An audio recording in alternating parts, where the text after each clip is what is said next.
Hello everyone, this is Van Arctic, coming in fresh with Radiant Silvergun, released in 1998 by Treasure and ported to Xbox 360 in 2011 and 2022 on Nintendo Switch. And this is the Xbox 360 port. Was the Nintendo Switch version that inspired me to pick up and play it again after memorizing it a while ago by observing plays and stuff.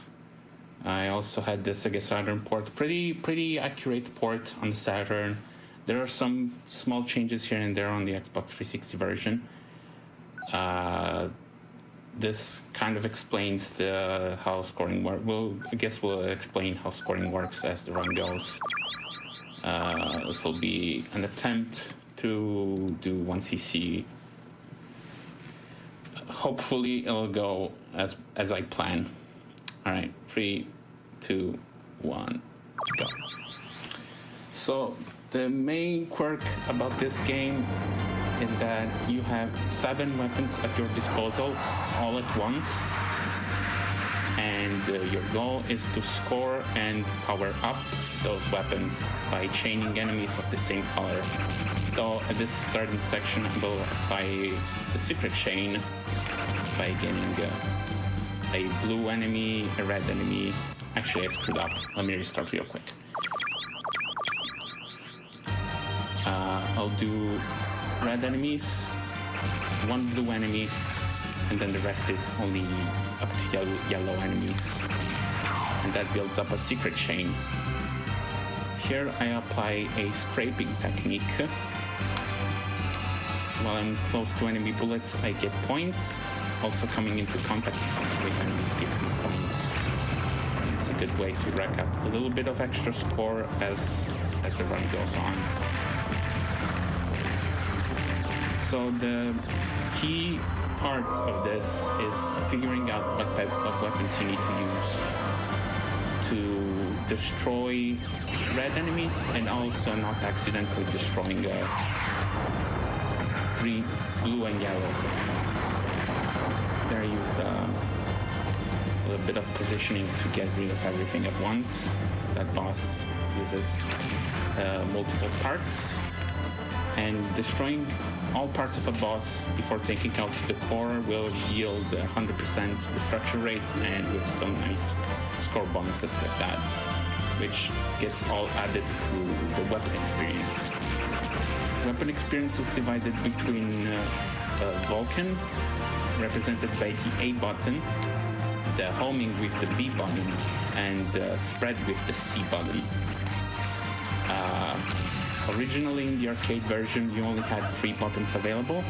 You had to combine, do various combinations of A, B and C to use different weapons.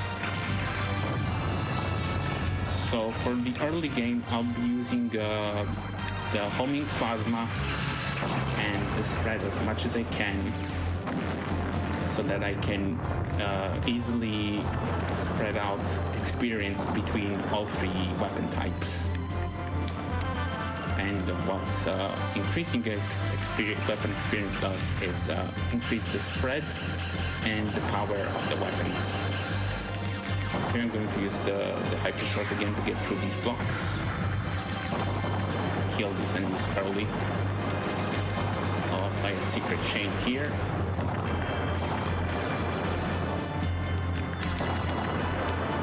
And another secret chain here. Now here comes a boss where I'll try to take my time with it by abusing the homing plasma as much as I can. Usually other weapon bonuses involve landing a certain number of bullets into the enemies, but for the homing plasma all you need to do is have it locked onto something for about 10 seconds, and that gives me that 10,000 point weapon bonus, which is very important early on.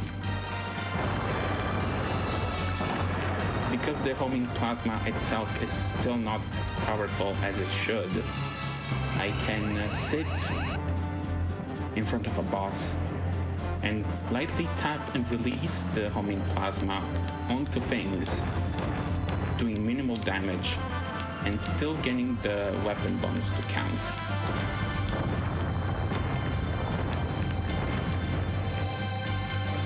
So as soon as they come into contact, I release it, and I'll try to do this as much as I can early on. I won't do this as much when I approach the next stage, which is stage 2.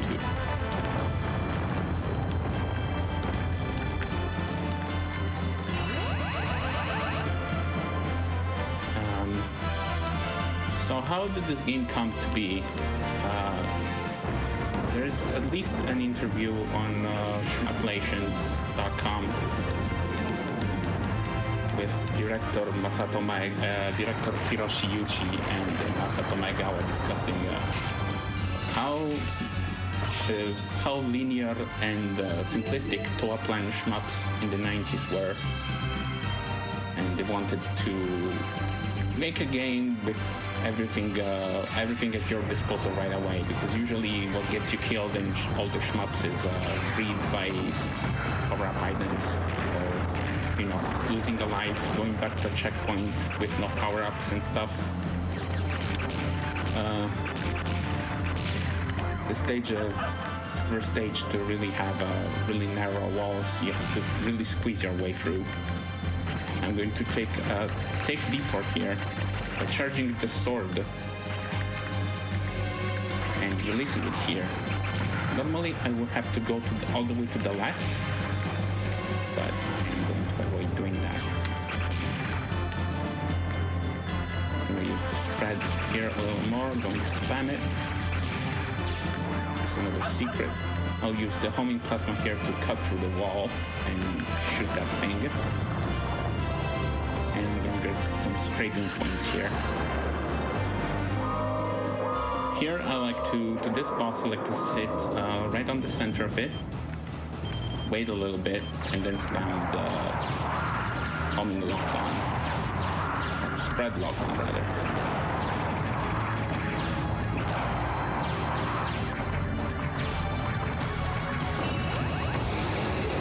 So this, at high level, it's possible to squeeze in the upper left corner, and the boss basically cannot hurt you at all.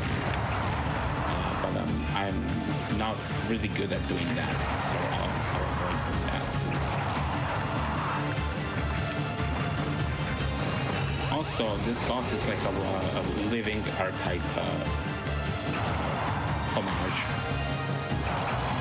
Everything it does, down to the name being Gallop, it's a very, very highbrow R-type reference.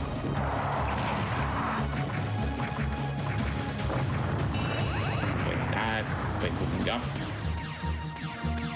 And I'm going to quickly take it out before it kills me. Okay, more spray points here. Well, the screen shows the report. Here, this is another secret stage, secret chain stage. I'll put myself up here with the sword. Get one blue, wait it out, and use my Vulcan here.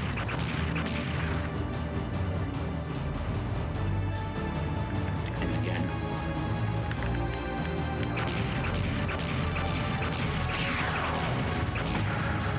Sword. This boss is a little bit problematic. I'll try to lock onto many things as I can. Hide behind these towers to avoid getting hit. Get myself in charge. Hide some more.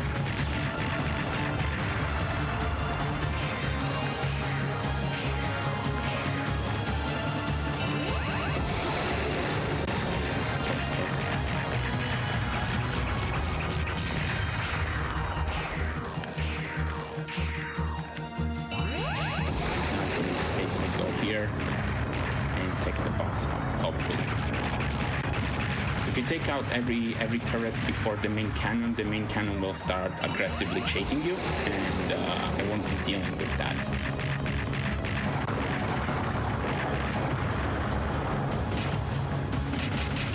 I'm gonna keep the sword here for the last part later on.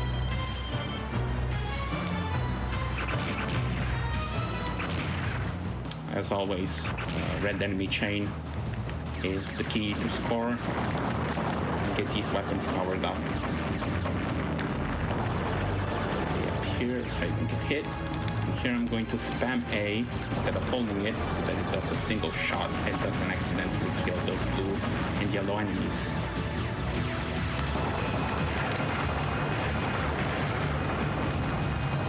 Nearly avoided that.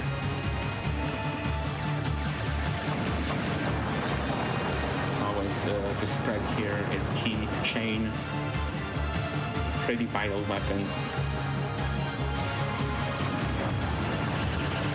Spread once again. For this part, I like to stay up here and use the lock on, then quickly release it. Wait a little bit to get one blue enemy, and get my secret chain with that, with the back of the hyper sword. This boss is a little bit of RNG. The main central part right there, that spread usually is what could get me killed potentially if I'm not careful. I'm gonna get myself a charge just to be safe that I just wasted. Doesn't matter. I didn't hit anything. This is probably the most dangerous part. Yeah, the game decided to be nasty with me.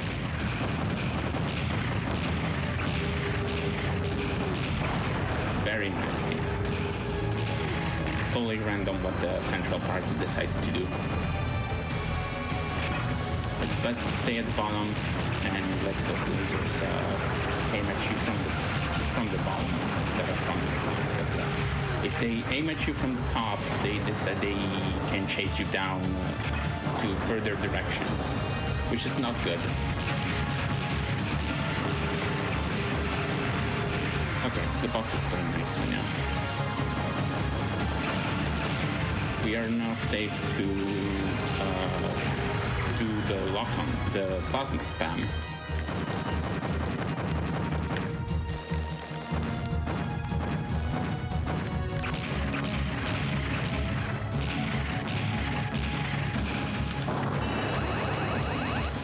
Here in this form, the boss can decide to aim directly at you or shoot at 45-degree angles.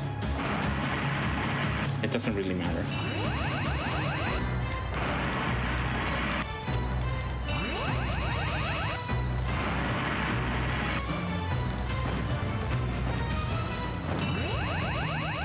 Almost got hit.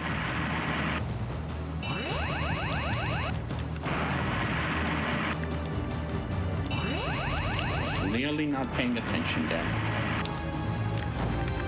Sometimes the gun can also... I think this port is a little bit weird in terms of if you try to set auto-fire buttons. Like on an arcade stick, if you try to set up some turbo, the buttons can actually jam your weapon. But sometimes it can also happen on the homing plasma, like that one I just had to release. Anyway, here's the first difference of arcade mode. You get to pick the next stage. If this was story mode, you would be forced to play stage 2 and stage 4, one after the other. But for arcade mode, you only get to play one or the other. And I'm going to pick stage 2 because it's the only one I kind of learned.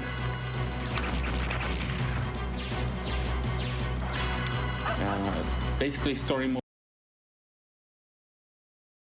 is what the full game experience on Sega Saturn would have been if the game ended up being successful in the arcades. So the Sega Saturn port was kind of developed as the ultimate version of the game, with voice acting, anime cutscenes by Studio Gonzo, and some extended stages and additional bosses, which really blend into the game seamlessly. Like it's like they developed the game and then put it in arcade as like a quote-unquote trial version. So I'm going to move up here for this part. Those bottom yellow lines can actually tug you in. It's pretty tough to avoid. For this part, I had to up the corner to screen so that the red thing wouldn't trap me in. I'm going to use lock on for some weapon bonus.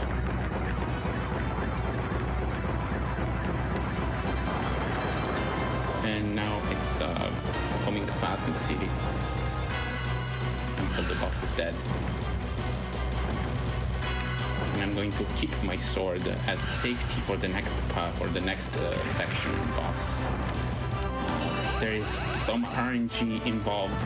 Everything is kind of static in this game, but some obstacles are actually RNG in some stages. And the next one is a particularly nasty one if you get the wrong one.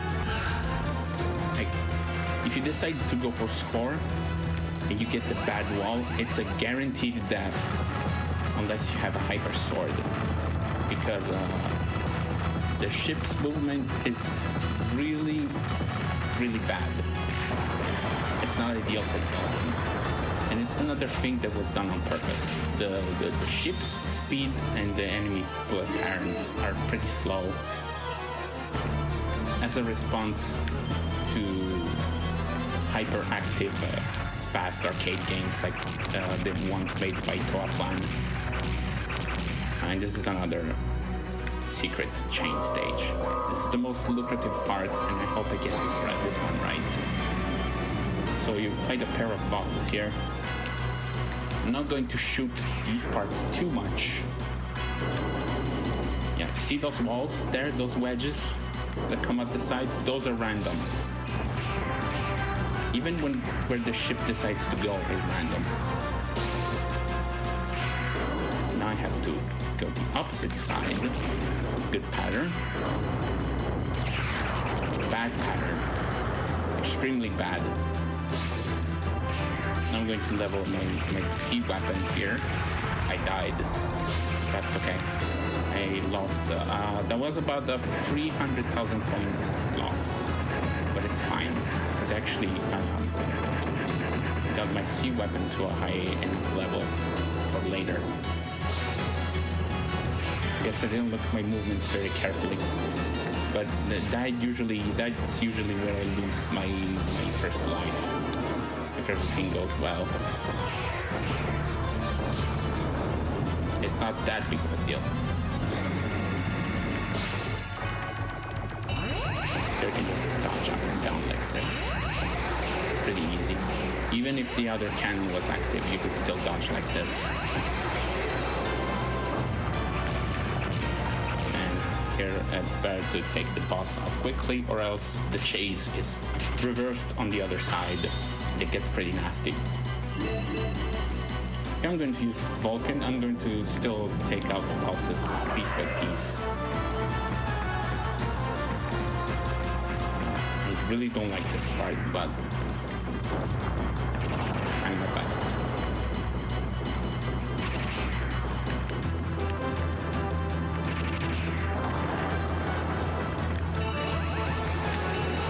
Okay, we're fine.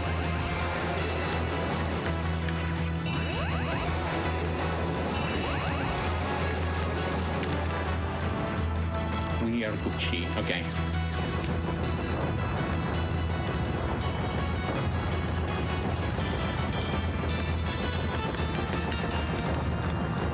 Every part has been taken out. The boss's main part is usually protected by those two shoulder mounts that actually shoot the lasers out. Here I'm gonna, you get trapped now by a wall of lasers, and you just maneuver around it. It's pretty easy if you memorize it. I'm gonna play Secret Chain at the start. and then go towards red chain.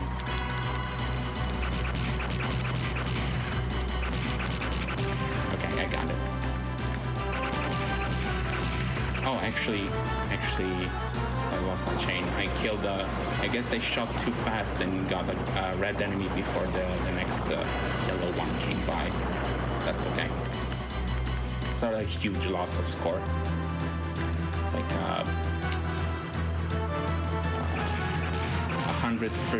30k, something like that.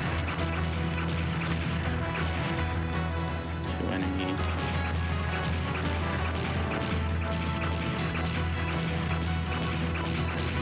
I let 2 enemies go there so that I can time at the end of my chain onto this bigger enemy here. If the third enemy of a chain is actually bigger, the score, the chain's value is increased more compared to a smaller enemy. This boss is can be pretty nasty, has RNG movements. Actually decided to act nicely for me this time, but I'm still going to use my hyper sword if I feel in danger. See those rotating parts?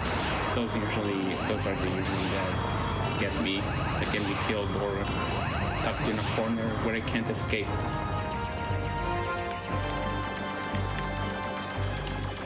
Now it's only the tail and head are the most resilient parts.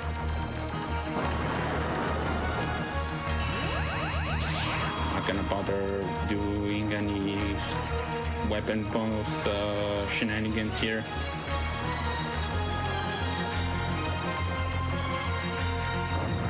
I'm gonna get rid of my sword here.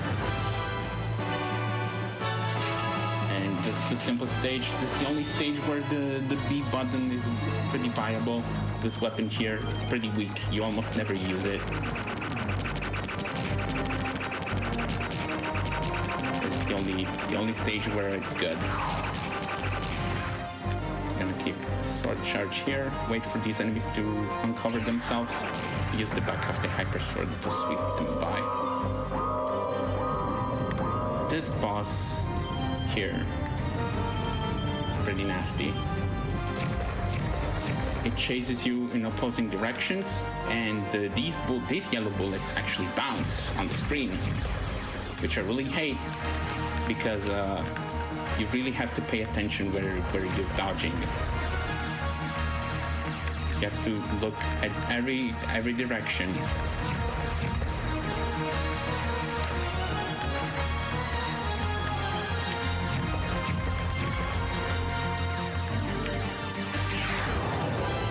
Screw it. Just going to sword there.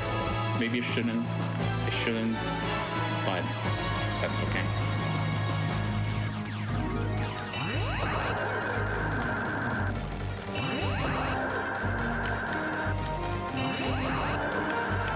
Here I'm gonna use more homing plasma to try to take out as much as I can before the main core. These boomerang bullets will creep up on you, and you will have no warning. They'll just show up and kill you. Here I like to use the spread to get rid of these missiles. I think I'll get rid of this part now. Yep. Only the core remains. So I will have to be really bad at this. Here this is spin on the other side, but it's okay, I got it. Next stage, another big red chain, a little fun safe spot. If I can pull it off, it's a pretty big score boost. It's about 1.2 million, 1.3 if I can get it. I'm just bulking these enemies. Stay up here. Some more red enemies coming up here, now to the left. And now there's gonna be these turrets with further turrets. And just one blue enemy onto them to throw your chain off if you screw up.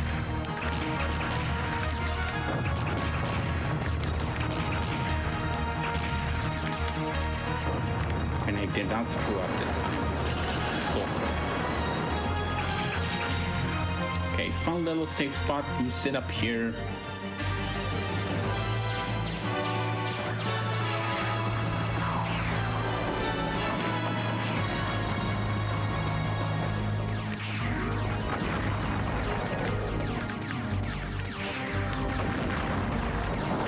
Okay, we're good. I use the Vulcan to level it up. Should go up to 18. Really good stage. And one blue enemy, and you already know what's coming up. The low enemies for the chain. Now, this will switch to kind of 8-bit sprites, like bits and sound effects and whatnot. Those bullets are really hard to see. I'm going to wait on the side so that the boss spins and shows up the other side of itself. Because this boss has two sides, and I'm going to just take everything slowly and safely.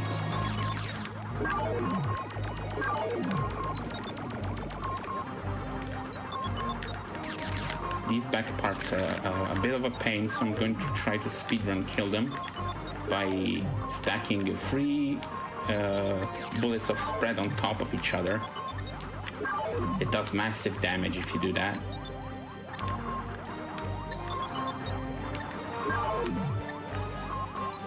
Okay, now I hope for the boss to start spinning and releasing pink bullets so that I can charge my sword and prepare to quickly take out the main body when I'm done destroying every part.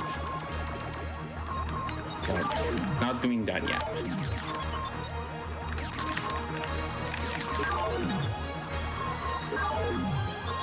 Okay, one more part and it's done. Okay.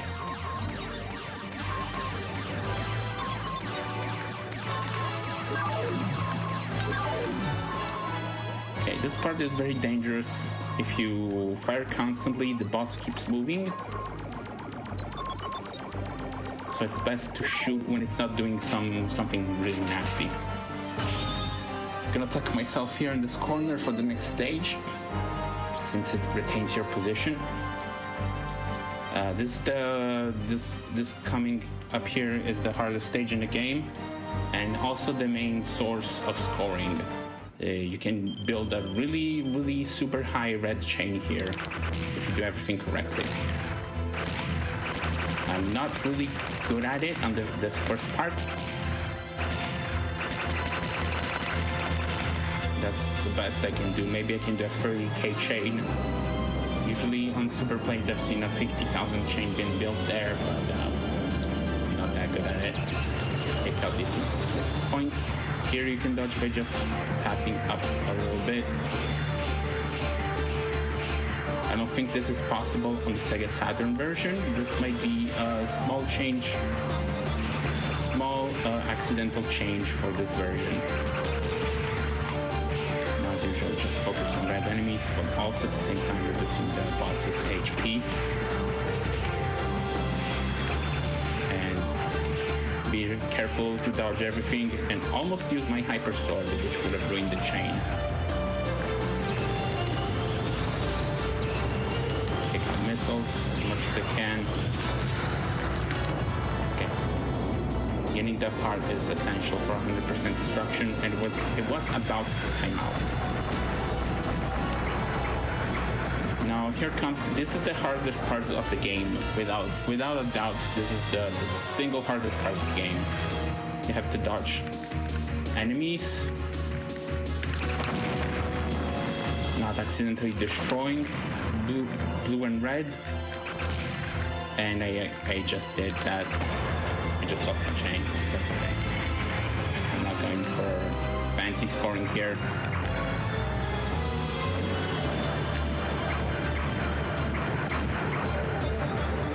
I did want to go for fancy scoring, but I don't think that's going to happen. Now this part is just pure dodging.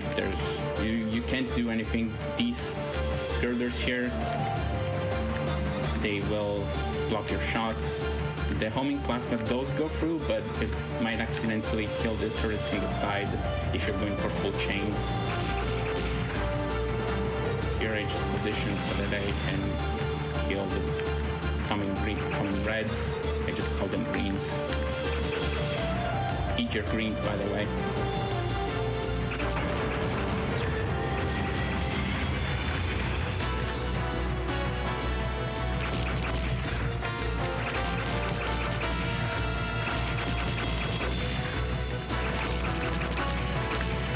Try to recover a little bit of my chain here.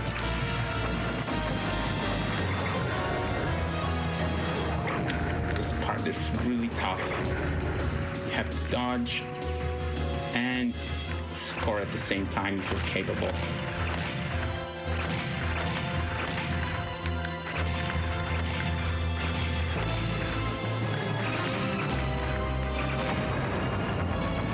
And that's a safe spot. If the turrets don't decide to shoot at you from a weird angle, you can actually squeeze in there and be safe. Now this is more dodging. Again, this is part 2 of the dodge intensive part, and it seems like I got a little screwed up on the RNG here. Usually only red turrets come by here. We seem to be fine now.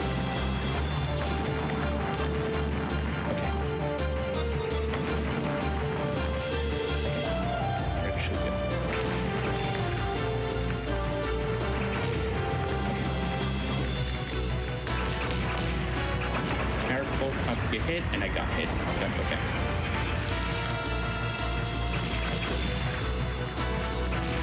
That's alright. I'm not bothered.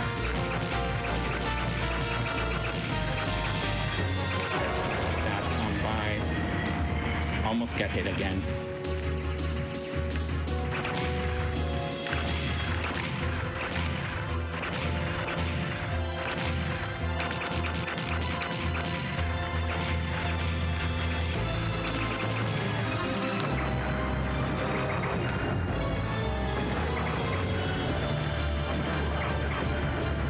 Okay, we're actually good now.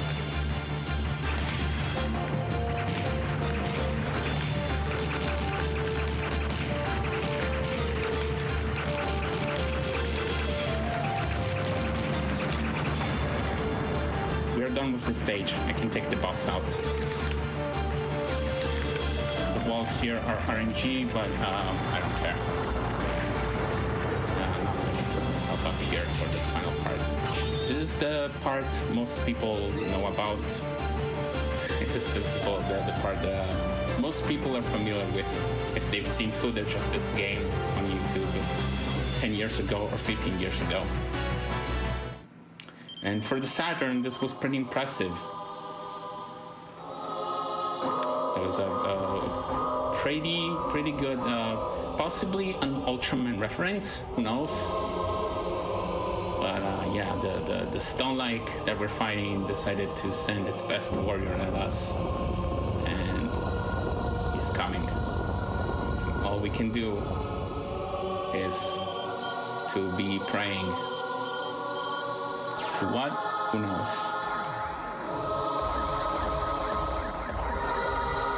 This boss, if you come here with weapons almost maxed out, they max out at level 33.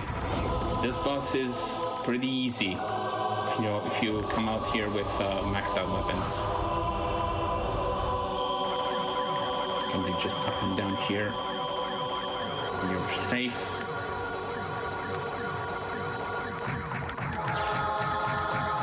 Get my sword here.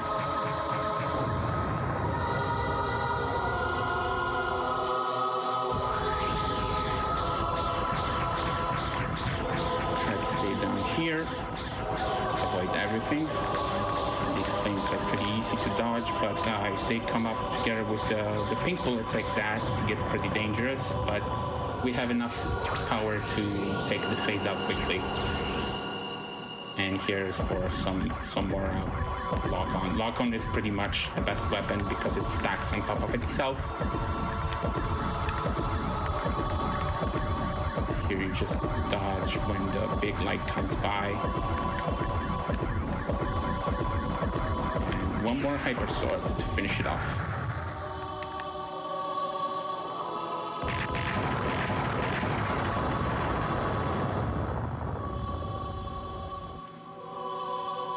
And since this is the last boss, you get a pretty beefy end score bonus of 600,000.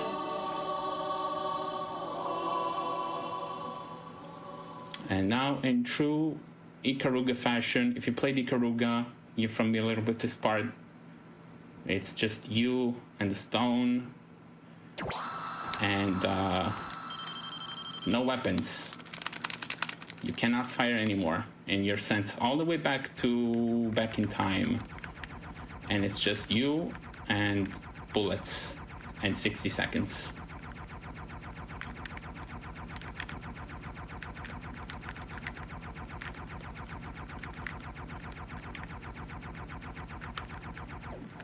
And those bullets are pretty deceptive hitboxes. They're pretty big.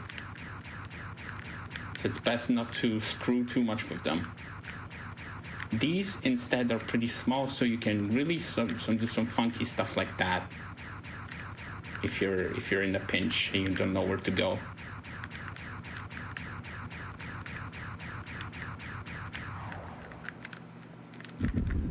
And this is the last part, and this is a scoring trick that people do in super plays.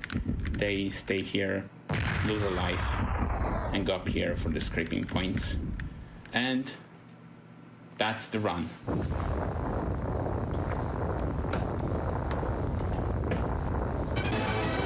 Unfortunately, here for this this Xbox 360 port,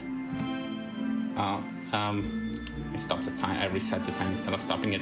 It doesn't matter.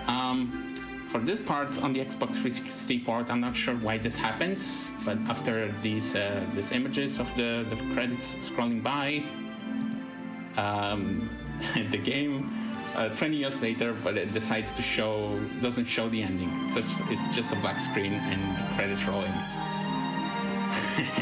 I don't know why it happens. Thank you, everyone. I wasn't expecting to pull this off because I had a pretty shitty week. I was trying to 1cc, I was trying to practice. I was losing constantly in stage 5. I'm really happy this went the way it went. Shoutouts to Hitoshi Sakimoto's music, Final Fantasy Tactics composer. Shoutouts to the Shmups community. Everyone is great. Lots of memes, lots of fun. Lots of games, too many games, too little time. Thank you, Treasure. I cannot wait to play Ubusuna when it comes out. The Ikaruga sequel will come out eventually, sometime. Developed by Hiroshi Yuchi and M2. Maybe in 2023, who knows? Thank you, everyone.